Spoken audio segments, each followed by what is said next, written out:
Renowned empire Anil Chaudhary से playlist इनसे मिली है। मैं बातचीत करते हुए मेरा अगला सवाल ये है कि अपने इतने अनुभव में आपने जब क्रिकेट खेला और शुरुआत की उस समय डीआरएस सिस्टम नहीं था और अब ये डीआरएस एक बहुत इम्पॉर्टेंट पहलू है, तो इसका कैसे आप एवेल्युएशन करते हैं? क्या इसके इंट्रोडक्शन के बाद खेल के स्तर में कुछ चेंज हुआ है? देखिए, जैसे जैसे गेम में टेक्नोलॉजी आई है गेम को फ़ायदा ही हुआ है जी, क्योंकि बहुत कम्पिटिटिव हो गया, स्टेक होल्डर्स इतने हैं, कमर्शियल एंगल बहुत सारे आ गए, और उसके अलावा छोटी छोटी चीज़ पे पूरा हार जीत डिपेंड करती है।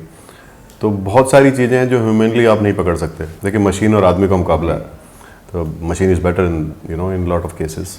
तो अच्छी बात है कि टेक्नोलॉजी आ रही है और इससे इम्प्रूव ही हो रहा है game. It is like moving forward, फ़ायदा ही हुआ है जिसका, बहुत फ़ायदा हुआ है। ओके, और इससे बारीकियां नजर आ जाती। बिल्कुल बारीकियां आज देखिए, हम काफ़ी चीज़ें जो शायद पहले नहीं पता लगती थी जी, थोड़ा सा मिसिंग है, या खासकर जो पिचिंग आउटसाइड लेग स्टंप है वो बहुत एक्यूरेसी आ गई है। और अल्ट्रा एज इतना अच्छा टूल है आजकल, जिसमें ज़रा सा भी लगे तो हल्का सा वो आता है, वो पहले नहीं आता था जी। आप कितना भी पहले के आप टेलीकास्ट देख लो अच्छी क्वालिटी के भी, उनमें वो नहीं आता था जो डीआरएस में आता है। सो गेम को फ़ायदा ही हुआ है और एक्यूरेसी की तरफ जा रहे हैं हम लोग, अच्छी बात है। प्लेयर भी खुश हैं इससे।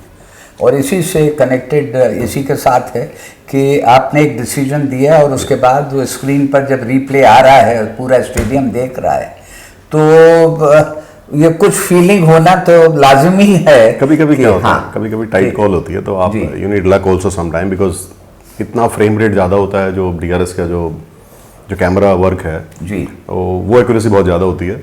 तो कई बार यस हमें भी लगता है कि मतलब नेकेड आई से लग रहा है कि आउट है, कई बार मिसिंग हो जाता है, या कई बार हाँ आपको लगता है कुछ और थोड़ा फ़र्क आ जाता है, क्योंकि आपका कई बार बॉलर बहुत पास से आ रहा है, आपकी हेड पोजीशन चेंज हो जाए बाई चांस, या कुछ ऐसा टेक्निकलिटी हो जाए, तो हाँ कभी कभी ध्यान जाता है। लेकिन आप जब अच्छा करते हो वो भी तो आता है ना, some time you get it also. तो क्या करते हैं हम लोग, हम इंसानों की क्या फितरत है, जब मैं आउट देता हूँ और वो आउट निकलता है तब तो टेक्नोलॉजी ठीक है, और जब मेरा गलत है नहीं यार ये डीआरएस ठीक नहीं है, ये बहुत गलत बात है।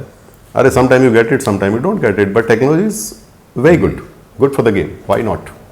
इसमें क्या आप और अंपायर्स के स्टैटिस्टिक्स को कभी कंपेयर करते हैं? नहीं, आई थिंक उस सब में करो तो और प्रेशर आता है और आप कॉम्प्लिकेटेड कर रहे हो अपना काम। अपने पे ध्यान रखो, अपने पे ध्यान रखना चाहिए, बहुत प्रैक्टिकल। मेरा मानना है कि जो आम अंपायर जो देख रहे होते हैं, जो मैं बहुत फर्म बिलीवर हूँ कि less competent should not comment और मोर कॉम्पिटेंट।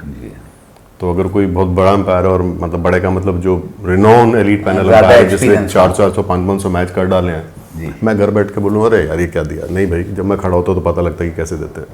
तो रेस्पेक्ट अदर्स जॉब, कई बार पता नहीं होता कितना प्रेशर है। Man on the spot his decision, anyone can make mistake, इसमें कोई गॉड नहीं है, कोई गॉड नहीं है इसमें। बहुत महत्वपूर्ण बात है, और इसी तरह के दिलचस्प क्वेश्चंस पर बातचीत जारी रहेगी, देखते रहिए।